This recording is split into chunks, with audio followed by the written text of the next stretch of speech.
We were down in Tampa, and we ran 47 gap. And I'm looking at two DBs. All they have to do, to me, is stay on the angles that they're on, and they're going to run and get him. Well, they took 2 steps, readjusted their angles, and tried to head him off at the pass, and he went right between them. Dickerson pops up the middle of the 20, to the 30, to the 20, to the 10, to the 5, touchdown! If there was a play that a person was born for, you were born at 47 gap, boy. I still my step.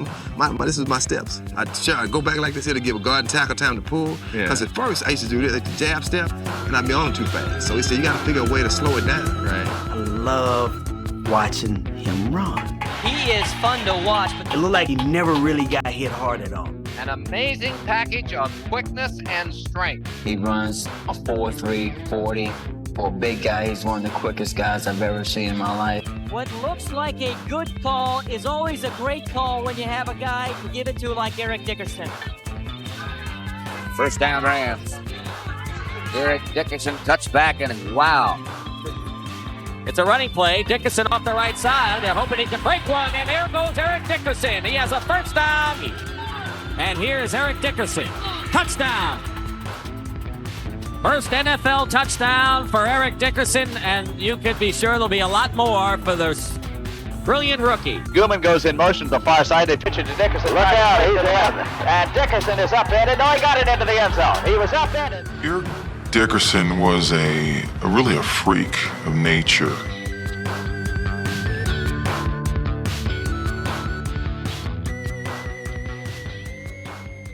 Had the tremendous speed. You usually have one or the other. Some guys are fast, but they can't make moves. They don't know how to cut it. Eric could do all that.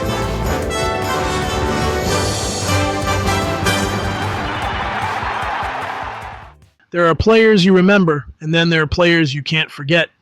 Eric Dickerson falls into that second category, the kind of talent that burns itself into the memory of everyone who witnessed it. 1983. The Los Angeles Rams stood at a crossroads. With the second pick in the draft, they had a choice to make. They chose Eric Dickerson. The NFL would never be quite the same again.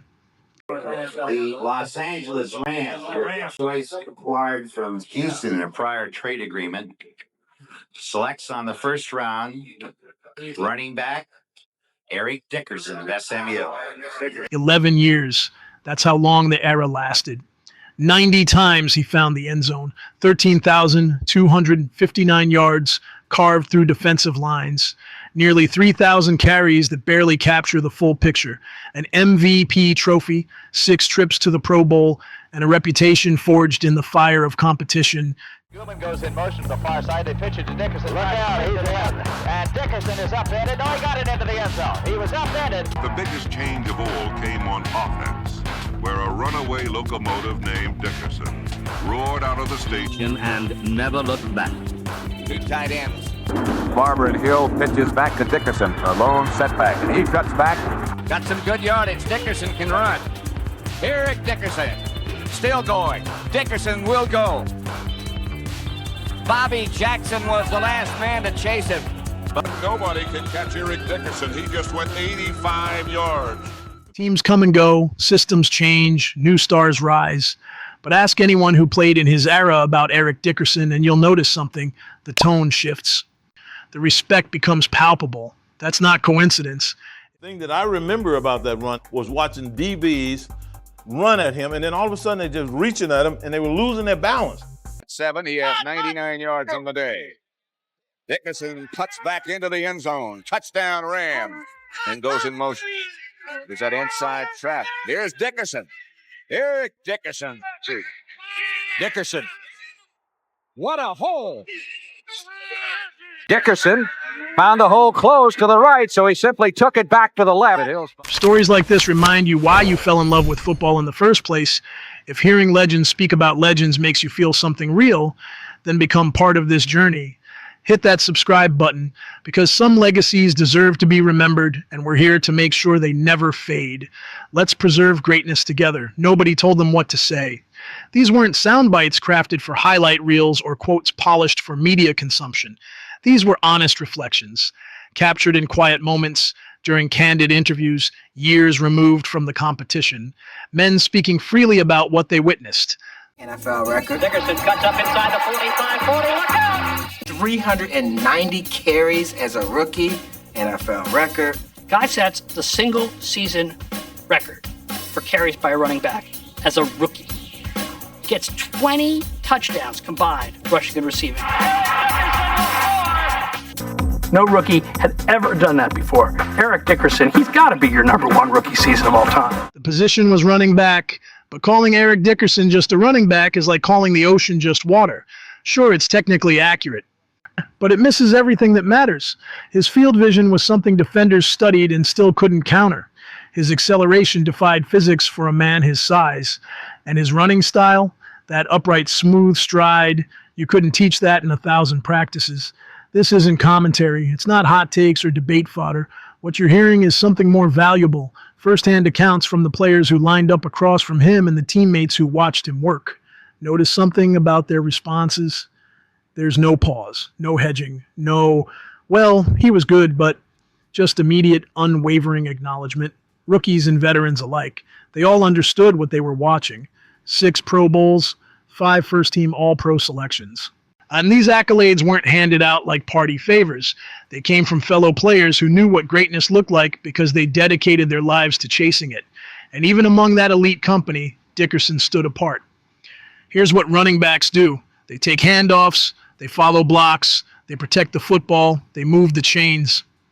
It's physical, it's brutal. It's often overlooked. Eric Dickerson took that blueprint and rewrote it entirely. The blend of power and grace became his signature, the kind of thing that forced you to watch replays just to believe what you'd seen. 2 tight ends. Barber and Hill pitches back to Dickerson. A lone setback. He cuts back. Got some good yardage. Dickerson can run. Was right. Dickerson is hit behind the line of scrimmage and dropped for a loss by 2 wide receivers right side for SMU, but it'll be Dickerson again. Room to run. Another first down. Eric Dickerson took a pitch out around left end and scampered 80 yards untouched for an SMU score. During his prime years, he was averaging over 100 yards every time he stepped on the field. His 5.0 yards per carry average wasn't just impressive, it was a warning to every defense in the league about what was coming. Then came 1984, 2,105 rushing yards. See 14 trips to the end zone, a single season so extraordinary that decades later, it remains one of the most dominant individual performances in NFL history. Statistics tell you what happened. They don't tell you what it felt like to try and stop it. Listen to the way they talk about it. There's something beyond respect in those voices. It's almost disbelief. You could spend an entire week preparing, watch every piece of film available, design the perfect defensive strategy, and then Sunday would arrive. And all that preparation felt inadequate. 4 times he led the entire league in rushing. 4 separate seasons where he stood atop the mountain, looking down at everyone else who played his position. In a league overflowing with talent, that kind of sustained dominance doesn't happen by accident. Defensive coordinators didn't just game plan for Eric Dickerson, they built entire philosophies around stopping him. Loading the box with 8 defenders became standard procedure. Dedicated gap discipline. Linebackers shadowing his every move. Schemes constructed with singular focus. Limit the damage. His answer? Nearly 91 yards per game over an entire career. Slowing him down wasn't really a tactic. It was more like hoping for the best. Getting drafted requires talent. Lasting in this league requires dedication. But what Eric Dickerson had went beyond both. It was an understanding of the game that operated on a different frequency than everyone else. He saw plays developing before defenses realized they'd made a mistake. When you rack up 13,259 rushing yards over a career, you land 9th on the all-time list, a position earned through vision so acute, his own teammates would joke about his ability to read defenses like open books. That mental edge, that ability to process information faster than everyone around him. It didn't just make him better, it forced entire defenses to play at a speed they couldn't maintain for 4 quarters. You weren't just trying to tackle a running back, you were trying to outwit someone who'd already solved the puzzle you were creating. If you're still watching, if you're feeling what made this era of football so special, then don't let this moment pass. Tap that like button. It tells us these stories matter to you. It tells us that preserving these legacies is worth every second. Your support keeps these memories alive for the next generation who needs to know what true greatness looked like. Regular season success builds reputations. Playoff performance builds legacies. When everything intensified, when seasons hung in the balance, and decades of franchise history rested on what happened next, Eric Dickerson got better, not worse. 8 playoff appearances, 5 postseason touchdowns, 677 yards when the lights burned brightest. Numbers that prove a simple truth. When everything mattered most, he showed up. I happen to be a fan of Eric's, and I knew when I wrote the record that one day it was going to be broken. They're not monuments, they're goals, they're going to be broken, and I'm just happy that it's a player of Eric's caliber who is doing it. With 2 weeks to play, Dickerson was 211 yards away from the record. Oilers, they were talking. You ain't gonna get no 200 on us today. And I'm like, oh, dog, I'm gonna break this record on y'all's ass today.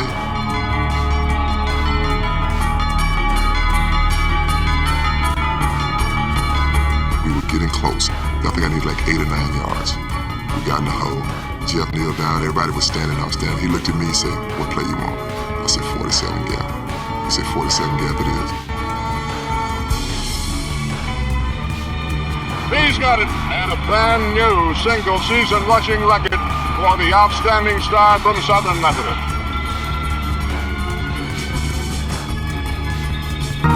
The thing that made that record so special is that all the players were involved in it. Every guy wanted a piece of that. They were just like, man, Dick, go out and get it today. And that made me feel good. And I think that's what that record means to me, that 2105. So many people said you can't do it, or he's not that good. You hear all these negative things, and then when you do it, then people got to stand back and say, well, maybe so. 1985 NFC Championship game. That's the moment that transcends statistics. 248 rushing yards against a defense specifically designed to neutralize him. The crowd went absolutely wild. Announcers struggled to find adequate words, and kids watching at home started dreaming about wearing number 29. Here's what separates people under pressure. Some fold and some flourish. Eric Dickerson was made for those moments. We're going to recruit a kid out of Sealy. And he said, I'm not going to tell you who he is. I want to take you to practice. I want you to point him out for me. We drove up, and I got out. We walked up to the fence, and I stood there for a few minutes, and I said, that's him. He said, yep, that's him. I said, who is he? He said, that's Eric Dickerson. Gives to Dickerson. It's a touchdown. He's in. One more. He's gone. 97 yards. I was the #1 recruited player in the whole nation coming out of high school. It was Dan Marino, Elway, all of us on the blue chip list. Eric Dickerson was the most impressive high school player any of us had ever seen. And when you come from the state of Texas, that's a very large statement. He must be pretty good, or else they wouldn't be coming to see him and calling every day and night. That was one guy that I didn't think we were going to get. He could have gone anywhere in the country. As a senior at Sealy High School in 1978, Eric Dickerson was the most sought-after player in the state. Every college football factory wanted him. Eric really wanted to go to Oklahoma. He's an outstanding prospect. A lot of other coaches think so, too, because there are quite a few here tonight. He had a great time at Southern Cal. Texas was in the hunt, but he just didn't like the recruiter that was recruiting him at Texas. When it comes to recruiting, coaches can be real nasty with it. University of Texas came to my house. The recruiter tells me, if you consider going out of the state of Texas, he said, when you come out of college, we can make sure you don't get a job in the state of Texas. I thought he was joking. And he said, I'm serious. I told him, F you, man. I said, I'll never go to Texas. I hated Texas from that point on. You don't get this kind of respect through intimidation. You earn it through seasons of competition, through Sundays where opponents gave absolutely everything and still fell short, through the gradual realization that beating him wasn't just difficult, it was rare.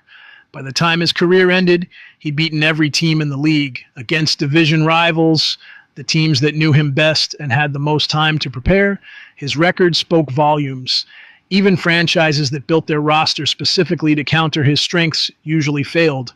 There's an unwritten code among NFL players, a mutual understanding that crosses team boundaries. Within that culture, certain names carry weight that no statistic can quantify. When Eric Dickerson doesn't just get mentioned, he gets honored. Championships become history. Records eventually fall. But who someone is, that lasts forever. Away from the stadium lights, Eric Dickerson was recognized for something the stat sheet never captured, a combination of supreme confidence and genuine humility.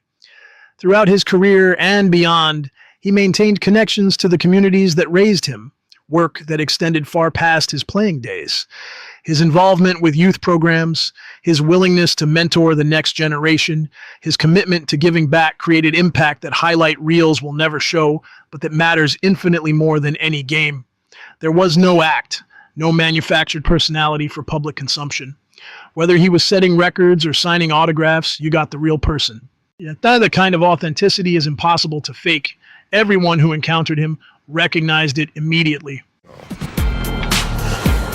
Everyone in Sealy wanted to go to A&M. Sealy was an A&M town, very A&M. So I was getting it from all angles to go to A&M. The recruiters would show up at my house day and night. One night it was like 2 o'clock in the morning. Coach comes in my room, asks me, what am I thinking about at 2 o'clock in the morning? I'm like, huh? I couldn't believe it. And I told him I'm thinking about going to sleep. A&M did offer a lot. They showed my mother $50,000 in a briefcase. I saw money from different schools, savings, bonds, women, 2 Cadillacs. What we needed 2 Cadillacs. Anything they thought that really caught your attention? Cattle, livestock? Yeah, livestock. About a week and a half before signing day, Ron got me out of a meeting and said, take a look at this. And it was a Houston paper that had a huge headline, Eric Dickerson going to A&M. I get a call from my sports editor. Eric Dickerson has shown up at school today in a gold Trans Am. There was this gleaming gold prize. It was so in your face. We call it the Trans A&M. I remember waking up, opening the Sunday paper, and there was a picture of Eric with the Trans Am. When that happened, I said, oh God, it's over. We lost. I had a Trans Am, a gold Trans Am, and my grandmother bought it, and that's the story. Eric Dickerson's number 29 is officially retired by the Rams organization, honoring one of the most dominant running back careers in NFL history.